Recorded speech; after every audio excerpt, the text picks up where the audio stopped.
Hello friends. आज है 20 मार्च 2023 और आप सभी लोग का स्वागत है इंडेक्स बिहारी चैनल के ऊपर। दोस्तों, आज हम लोग बात करने जा रहे हैं MRPL लिमिटेड के बारे में, ठीक है ना। Mangalore refinery and petrochemical limited. तो इसी के ऊपर हम लोग चर्चा करने जा रहे हैं। आज बड़ी गिरावट यहाँ पे करीब 4% से ज्यादा गिरावट दिखाई दे रहा है, ठीक है ना। 56 रुपीज से ज्यादा इसका ट्रेडिंग प्राइस दिखाई दे रहा है आपको। इससे पहले मैं आगे बढ़ूं, आपको इसका एक साल का ईयर टिल डेट की रिटर्न की बात करें तो बहुत कम निगेटिव में है। मतलब ईयर टिल डेट मुझे लगता है आप बिल्कुल अच्छा से जानते होंगे।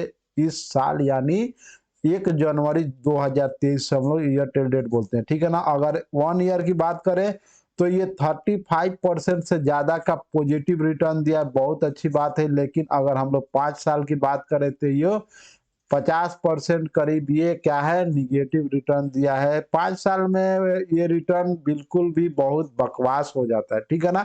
इसीलिए मैं आपको यहाँ पे लाया हूँ चर्चा करने के लिए, और आपको इसी के कड़ी में मैं आपको लेकर चलूंगा दूसरे जगह जहाँ पे कंपनी के कुछ प्रोडक्ट बेस में सर्च किया हूँ कंपनी करती क्या है, ठीक है ना। तो यहाँ पे MRPL देख सकते हैं, refinery is capable of product ठीक है ना, almost a fuel range, sorry full range of the petroleum product like naphtha, LPG, motor spirit है, ठीक है ना, हाई स्पीड डीजल है, ठीक है, केरोसिन है, और बहुत सारी प्रोडक्ट है जो एक तरह से पेट्रोलियम केमिकल से रिलेटेड सारे प्रोडक्ट जहां तक मुझे दिखाई दे रहा है वो है, ठीक है ना। तो इसमें फ्यूचर क्या है, क्योंकि कंपनी 50-56 रुपया करीब ये कर रहे, बिजनेस कर रहे इसका प्राइस। तो इसमें आगे की संभावना के ऊपर हम लोग ज्यादा से ज्यादा चर्चा करेंगे, ठीक है। तो कंपनी का सबसे पहले बेसिक इंफॉर्मेशन से हम लोग शुरू करेंगे। MRPL के बारे में हम लोग बात कर रहे हैं। मार्केट कैप यहाँ पे आप देख सकते हैं 9,862 करोड़ का है। तो मार्केट कैप अच्छा माना जाएगा जहां तक मुझे ख्याल है, ठीक है ना। हालांकि 10,000 करोड़ से कम है, कोई बात नहीं। स्टॉक का पी रेशियो की बात करें तो बहुत कम है। ROCE हो या ROE हो, ROCE तो करीब 14% का है, लेकिन ROE का बात करें तो बहुत अच्छा है, यहाँ 52% से ज्यादा दिखाई दे रहा है। कंपनी डिविडेंड के पास कुछ नहीं देती है, फेस वैल्यू 10 रुपया का है। यहाँ से आगे बढ़ेंगे और आपको इसके ऊपर चर्चा करूंगा मैं इसके क्वार्टरली रिजल्ट के ऊपर, ठीक है ना। बहुत जरूरी होता है कि क्योंकि कोई भी कंपनी जब उसका प्राइस बढ़ता है ना तो फंडामेंटल के ऊपर ही बढ़ता है। शॉर्ट टर्म में कोई ये हो जाए, पुलिंग हो जाए, ऊपर प्राइस लेके जाने का नीचे गिराने का, ये सब मायने नहीं रखता है लॉन्ग टर्म में, ठीक है ना। उसका सेल्स, उसका ग्रोथ, उसका नेट प्रॉफिट ही चलता है। तो सेल्स की बात यहाँ पे आप देख सकते हैं कि बहुत अच्छा सेल्स है, ठीक है ना, और ग्रोथ भी है। 24,600 करोड़ से बढ़ के 26,500 करोड़ से ज्यादा का सेल्स है। ऑपरेटिंग प्रॉफिट की बात करें तो आप देख सकते हैं माइनस से निकल के प्लस में आया है। पहले बढ़िया प्लस में था, फिर ज्यादा माइनस में चला गया। तो ये बहुत वोलेटाइल सिचुएशन दिखाई दे रहा है। अगर नेट प्रॉफिट की बात करें तो आप देखिए यहाँ 1700-1800 के करीब माइनस में था, जो अभी -188 है। तो बहुत बढ़िया रिकवरी किया, लेकिन अभी भी क्या है, ये माइनस में। उसके बाद ईयर ऑन ईयर बेसिस के ऊपर आपको मैं इसका सिस्टम दिखाना चाहूंगा। ये हो गया, देख सकते हैं आप 2021, और ये हो गया 2022, ठीक है ना। ये 2016-17 में ये देखिए क्या करती थी कंपनी, 3600 करोड़ के प्रॉफिट में थी, ठीक है ना। उसके बाद प्रॉफिट गिरा गिरा, इतना गिरा कि ये लॉस में चली गई, बहुत हेवी लॉस में। उसके बाद फिर रिकवरी की है। अभी आप देख सकते हैं पिछला साल ये 2955 करोड़ का नेट प्रॉफिट था, जो आगे आने वाला क्वार्टर में इससे बहुत अच्छा कर सकती है कंपनी, ठीक है ना। यहाँ से मैं आपको हटाऊंगा और सीधे लेके चलूंगा कहाँ पे, बैलेंस शीट के ऊपर। बैलेंस शीट के ऊपर बेसिकली जो मैं देखता हूँ, यहाँ पे रिजर्व की बात करें तो रिजर्व में ग्रोथ है, अच्छी बात है।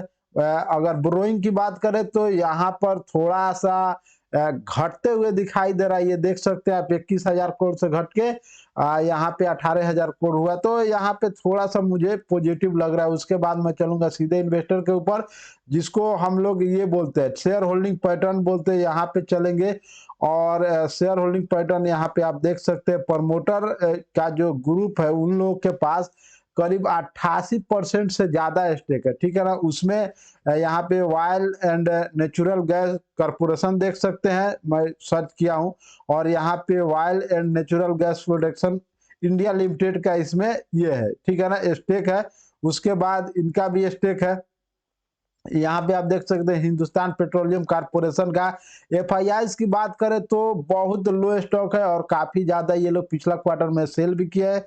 डीआईआईज की बात करें तो ये भी सेल किया है, लेकिन रिटेल निवेशकों की बात करें तो ये लोग इसमें और इन्वेस्ट किए हैं। तो यहाँ बात मेरा खत्म होता है और आपको सीधे टाइम है, आपको सीधे चार्ट पर लेके चलने का। तो ये 1 डे कैंडल चार्ट है, किसी तरह का कोई कंफ्यूजन की बात नहीं होना चाहिए। मैं यहाँ पे आपके लिए लिख देता हूँ 1 डे, यानी एक दिन का, एक कैंडल एक दिन को रिप्रेजेंट करती है।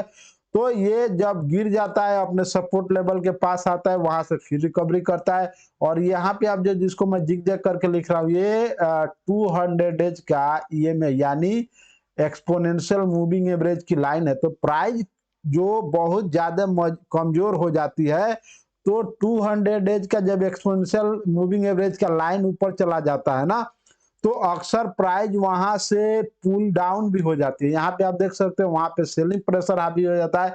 सेम सिचुएशन यहाँ पर भी दिखाई दे रहा है, लेकिन अच्छी बात यह है कि सारा यहाँ पे जो मूविंग एवरेजेस का लाइन है वो कंसोलिडेट कर रहे हैं, और हो सकता है आगे आने वाले दिनों में कुछ तेजी दिखाई और पड़ जाए, ठीक है ना।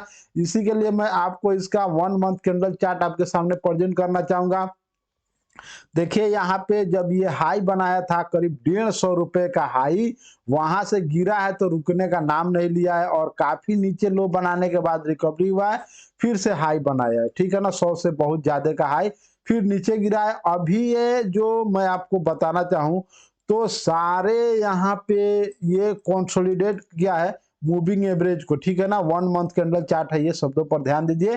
तो हो सकता है ये ऊपर निकलेगा तो बहुत तेजी के साथ ऊपर निकल जाएगा, वो डिपेंड करेगा इसका Q4 का रिजल्ट आएगा, और फाइनली जो फाइनेंशियल ईयर का 2023 का कंप्लीट होगा उसका, ठीक है ना। तो ये भी हो सकता है, तो शब्दों पर आप थोड़ा ध्यान दीजिए।